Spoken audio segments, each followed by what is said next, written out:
कराची में पुलिस सरपरस्ती में night parties और मंशियात की फरोख्त का धंधा मुनज़्ज़म अंदाज में जारी है। पार्टीज में एक रात में 5 से 10 लाख रुपए की मंशियात फरोख्त की जाती है। नाइट पार्टीज और डांस पार्टीज कराची के पोश इलाकों के अलावा फार्म हाउस और हॉक्स बे हट पर भी मुनक्किद की जा रही है। फार्म हाउस और हट पर की जाने वाली पार्टीज की इलाका थाने से इजाजत ली जाती है, जिसका 25 से 50 हजार रुपए पुलिस को हिस्सा दिया जाता है। पोश इलाकों में मुनक्किद पार्टी में गैर मुल्की शराब, आइस, क्रिस्टल, चर्स, गोली का नशा, मंशियात फरोश जगह पर पहुंचाते हैं। गैर मुल्की शराब की बोतल 16,000 से 25,000 तक की पहुंचाई जाती है, जबकि दीगर नशे की कीमत मार्केट रेट से 3,000 रुपए इजाफा लेकर पहुंचाई जाती है। फार्म हाउस और हट पर मुनक्किद पार्टी की तशहीर सोशल मीडिया के मुख्तलिफ ग्रुप्स के जरिए की जाती है। पार्टी में कपल की एंट्री के 5,000 तक वसूल किए जाते हैं, जबकि पार्टी में शरीक अफराद को नशे के लिए अपना सामान लाने की इजाजत होती है। Miss you my friend, miss you.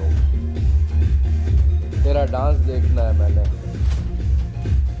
ऐसी पार्टीज के लिए ऑर्गेनाइजर प्रोफेशनल लड़कियों की खिदमात लेते हैं और लड़कों को लड़कियां भी 10,000 तक 25,000 रुपए में फराम की जाती हैं, जबकि मंशियात की सप्लाई कमरे फराम करने के अलग पैसे लिए जाते हैं। ऐसी पार्टीज में ज्यादातर निजी यूनिवर्सिटी के लड़के लड़कियां शरीक होते हैं और अपना मुस्तकबिल दाव पर लगाते हैं। फार्म हाउस और हट्स की पार्टीज में ज्यादातर आइस, क्रिस्टल और गोली का नशा इस्तेमाल किया जाता है। पुलिस की सरपरस्ती में मुनक्किद इन पार्टीज में मजमूई तौर पर 30 से 40 लाख रुपए की मंशियात फरोख्त की जाती है। फार्म हाउसेज और हट्स की पार्टीज के लिए ज्यादातर मामलात क्लिफ्टन अब्दुल्ला शाह गाजी के मजार के अतराफ रिहायशी बेंगलोज में बने रेस्टोरेंट में की जाती है, जहां पर पाबंदी के बावजूद शीशा 5,000 रुपए तक बआसानी मिल जाता है। नाइट पार्टीज अब हफ्ता इतवार की शब के अलावा पूरे हफ्ते ऑर्गेनाइज की जा रही है और कुछ लोग गर्मी के सीजन में पूल पार्टीज के नाम पर दिन में भी पार्टी ऑर्गेनाइज कर रहे हैं। इन पार्टियों के आड़ में सबसे ज्यादा गिनौना फेल मंशियात की फरोख्त होता है। अबू आकाश, प्राइम न्यूज, कराची।